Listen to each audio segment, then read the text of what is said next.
달콤한 말씀, 행복한 하루. 오늘도 하나님 말씀 앞에 오신 강서 공동체 여러분들을 환영합니다. 오늘 우리가 함께 볼 말씀은 잠언 24장 1절에서 22절까지 말씀입니다. 너는 악인의 형통함을 부러워하지 말며 그와 함께 있으려고 하지도 말지어다. 그들의 마음은 강포를 품고 그들의 입술은 재앙을 말함이니라. 집은 지혜로 말미암아 건축되고 명철로 말미암아 견고하게 되며 또 방들은 지식으로 말미암아 각종 귀하고 아름다운 보배로 채우게 되느니라. 지혜 있는 자는 강하고 지식 있는 자는 힘을 더하나니 너는 전략으로 싸우라. 승리는 지략이 많음에 있느니라. 지혜는 너무 높아서 미련한 자가 미치지 못할 것이므로 그는 성문에서 입을 열지 못하느니라. 악행하기를 꾀하는 자를 일컬어 사악한 자라 하느니라. 미련한 자의 생각은 죄요 거만한 자는 사람에게 미움을 받느니라. 내가 만일 환난 날에 낙담하면 내 힘이 미약함을 보임이니라. 너는 사망으로 끌려가는 자를 건져주며 살육을 당하게 된 자를 구원하지 아니하려고 하지 말라. 내가 말하기를 나는 그것을 알지 못하노라 할지라도 마음을 저울질하시는 이가 어찌 통찰하지 못하시겠으며 내 영혼을 지키시는 이가 어찌 알지 못하시겠느냐. 그가 각 사람의 행위대로 보응하시리라. 내 아들아 꿀을 먹으라. 이것이 좋으니라. 송이꿀을 먹으라. 이것이 내 입에 다니라. 지혜가 내 영혼에게 이와 같은 줄을 알라. 이것을 얻으면 정령이 내 장래가 있겠고 내 소망이 끊어지지 아니하리라. 악한 자여 의인의 집을 엿보지 말며 그가 쉬는 처소를 헐지 말지니라. 대저 의인은 7번 넘어질지라도 다시 일어나려니와 악인은 재앙으로 말미암아 엎드려지느니라. 내 원수가 넘어질 때에 즐거워하지 말며 그가 엎드려질 때에 마음에 기뻐하지 말라. 여호와께서 이것을 보시고 기뻐하지 아니하사 그의 진노를 그에게서 옮기실까 두려우니라. 너는 행악자들로 말미암아 분을 품지 말며 악인의 형통함을 부러워하지 말라.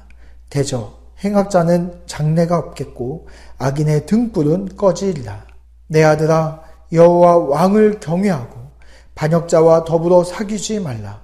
대저 그들의 재앙은 속히 임하리라. 그 둘의 멸망을 누가 알랴. 아멘.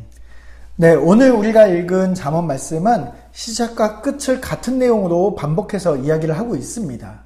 특별히 1절과 19절에 같은 내용이 반복되고 있는데 그 이야기가 오늘 우리가 함께 나눌 이야기의 주제의 말씀이기도 합니다. 우리가 함께 1절 말씀을 읽어보도록 하겠습니다. 너는 악인의 형통함을 부러워하지 말며 그와 함께 있으려고 하지도 말지어다. 악인의 형통을 부러워하지 말라. 굉장히 적극적이고 강한 어조로 우리에게 말씀하고 있습니다.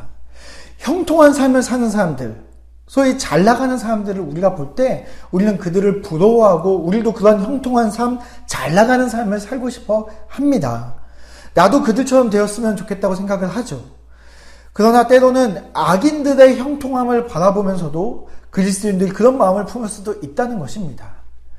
악인들의 형통함을 보면서 그리스도인들 마음속에 하나님에 대해서 실망하고 그 믿음이 흔들릴 때도 있습니다. 그러나 오늘 말씀은 우리에게 굉장히 강한 어조로 이렇게 이야기를 합니다. 형통한 악인들을 바라볼 때 우리는 그들과 함께 있으려고도 하지 말라고 이야기를 합니다. 이토록 강하게 말씀하는 이유가 무엇일까요? 왜 그래야 하는지 그 밑에서부터 이제 설명하고 있습니다. 그 첫 번째 이유는 지혜는 굉장히 강한 것이기 때문에 그렇습니다. 3절과 4절 말씀을 보면 지혜의 강함을 어떤 집을 예를 들어서 설명하고 있습니다. 모든 사람들의 인생을 바라볼 때 각자가 각각의 하나의 집을 짓는 것으로 이야기를 합니다. 형통한 악인의 집은 굉장히 겉으로는 화려할지 모르지만 반대로 지혜 있는 자의 집은, 그 인생의 집은 겉으로는 화려하지 않을지 몰라도 그 내면의 강함을 가지고 있다는 이야기인데요. 3절 말씀에 보면은 집은 지혜로 말미암아 건축되고 명철로 말미암아 견고하게 되며, 우리가 집을 지을 때 먼저 해야 될 것이 무엇이냐면 그 토목공사입니다. 그것을 기초공사라고 이야기를 하죠. 이 인생의 집을 지을 때 이 기초공사를 하는데 그것에 중요한 것이 바로 명철이라고 이야기를 하고 있습니다. 명철은 무엇이 옳고 그른지를 판별하는 분별력을 의미합니다.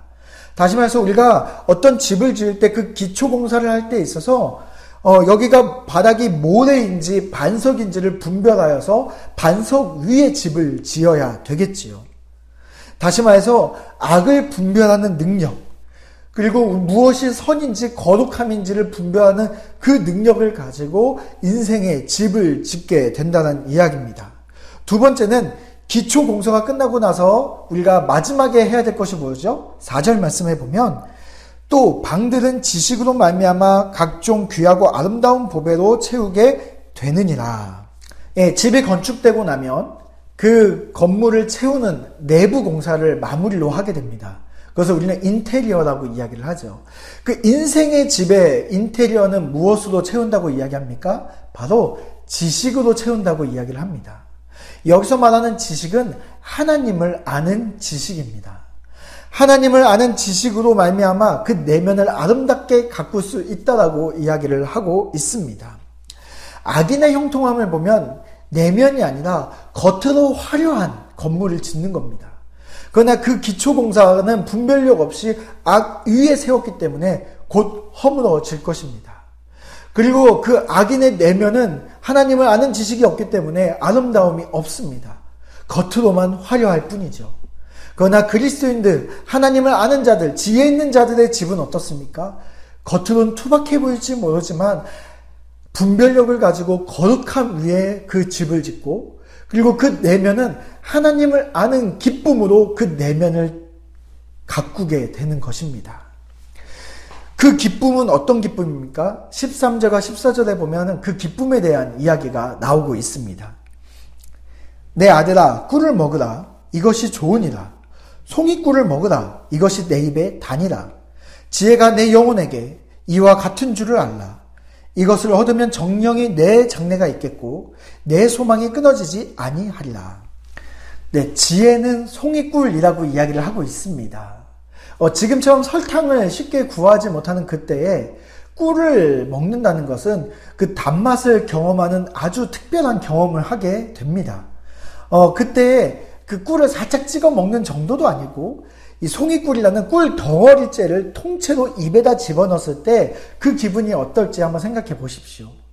그 기분은 굉장히 황홀한 정도로 기쁨이 넘칠 것이고, 그리고 그 몸 안 깊숙한 곳에서 그 꿀로 말미암아 넘치는 에너지를 경험하게 될 것입니다.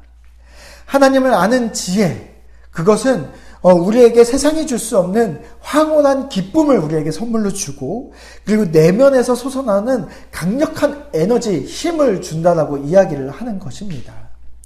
그래서 우리가 그 지혜를 얻으면 14절의 말씀처럼 정령이 내 장래가 있겠고 내 소망이 끊어지지 아니하리라 라는 이 말씀처럼 우리가 우리 삶에 소망이 넘치는 삶을 경험하게 되는 것이죠. 여러분, 소망이 무엇입니까? 소망은 지금 내 눈앞에 볼 수 있는 것은 아닙니다. 소망은 지금이 아니라 미래를 바라볼 때 볼 수 있는 것이죠. 그러나 우리 사람의 눈은 지금밖에 바라볼 수 없습니다. 그래서 우리는 그 미래를 바라보려면 하나님의 눈을 필요로 하게 됩니다. 하나님의 눈은 오늘뿐만이 아니라 내일, 그뿐만이 아니라 넘어서 먼 미래뿐만 아니라 영원함까지 바라볼 수 있는 강한 능력을 가지고 있습니다. 그래서 지혜 있는 자는 악인의 형통함을 볼 때 오늘만 바라볼 수 있는 우리의 눈으로 바라보는 것이 아니라 영원까지 바라보는 하나님의 눈으로 바라보기 때문에 악인의 형통을 부러워하지 않는 것이죠. 우리는 하나님의 눈으로 소망을 바라보기 때문에 16절과 같은 놀라운 삶을 살게 됩니다. 대저 의인은 7번 넘어질지라도 다시 일어나려니와 악인은 재앙으로 말미암아 엎드러지느니라. 네, 지금은 악인은 형통함으로 달려가는 것 같고 나는 비록 넘어진 것 같지만 그럼에도 불구하고 우리는 넘어진 그 상태에서도 하나님의 눈으로 소망을 바라보는 자들입니다. 그래서 소망을 붙잡고 7번 넘어져도 다시 7번 일어나는 힘이, 그 강한 힘과 에너지가 우리 안에 있습니다. 그래서 지혜는 우리를 강하게, 그리고 우리를 포기하지 않게 만듭니다. 사랑하는 강서 공동체 여러분, 우리는 내 눈으로 오늘을 바라보고 사는 존재들이 아닙니다. 우리는 하나님의 눈을 가지고 영원까지 바라보는 존재들입니다. 그래서 우리는 악인의 형통함에 흔들리지 아니하고 부러워하지 아니하고 하나님의 눈을 가지고 소망 가운데 오늘 하루를 살아가는 자들입니다. 우리 강서 공동체 모든 분들에게 오늘 이 잠언 말씀을 통해서 오늘이 아니라 영혼까지 바라보는 하나님의 눈을 가지고 하루하루를 살아가는 저희들이 되시기를 바랍니다.